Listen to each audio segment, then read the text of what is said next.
CM Revanth పై అనుచిత వ్యాఖ్యలు చేశారంటూ బీజేపీ నేత ఈటెల రాజేందర్ పై జగ్గారెడ్డి ఫైర్ అయ్యారు. ఈటెల ఒక బేవకూఫ్ పాగల్ అంటూ మండిపడ్డారు జగ్గారెడ్డి. సీఎంను తిడితే బీజేపీలో ఏదో ఒక పదవి వస్తుందన్న భ్రమలో ఈటెల ఉన్నారని ఎద్దేవా చేశారు. ఈటెల మరోసారి నోరు జారితే నడి రోడ్డుపై గుంజీలు తీయించే పరిస్థితి వస్తుందన్నారు. బీజేపీలో ఏదేదో కావాలనుకుంటున్నావు, నువ్వు కాగలిగితే అడిగి ఏమైతేనే లేవు కదా.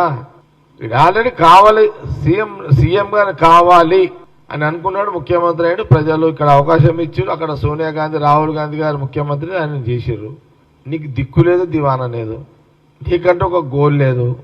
అసలు కులం పేరు చెప్పుకున్నాడు, కులం పేరు చెప్పుకుంటున్నాడు. ఆ జీవితంలో ఈటెల రాజేందర్ ఏ కులం అనేది అసలు ఎప్పుడూ చెప్పుకోలేదు, ఈ మధ్యలో చెప్పుకుంటున్నాడు. నువ్వు గాండు రాజకీయాలు నువ్వు చేస్తున్నావు. నువ్వు రేవంత్ రెడ్డి గురించి ఏం మాట్లాడుతున్నావు? గాండు రాజకీయాలు నువ్వు చేస్తున్నావు. నీకు బాధ అనిపించదా? నువ్వు ముఖ్యమంత్రిని అంటున్నావు, కాంగ్రెస్ పార్టీ కార్యకర్తలు ఫీల్ అవుతున్నారు. అరే మా ముఖ్యమంత్రిని తిడుతుంటే ఎట్లా ఊకోవాలని కాంగ్రెస్ పార్టీ వర్కర్ ఫీల్ అవుతున్నాడు, కాంగ్రెస్ పార్టీ సింపథైజర్ ఫీల్ అవుతున్నాడు. పరిపాలన చేసేటప్పుడు అందరూ ప్రేమించరు. పరిపాలన కొందరికి కొన్ని ఇష్టం ఉండయి. సరే, ఎవరికో కొందరికి ఇష్టం లేదు, నువ్వు వాళ్ళ దగ్గర పోయినావు, నువ్వేదో వాళ్ళ దగ్గర శబ్బాష్ అనిపించుకో. నువ్వు ప్రశ్నించు ముఖ్యమంత్రిని. కొంత ప్రజల దగ్గరకు వచ్చినప్పుడు ప్రజల పక్షాన నీకు ఏదైనా అప్పీల్ ఉంటే నువ్వు అడుగు, డిమాండ్ చేయి.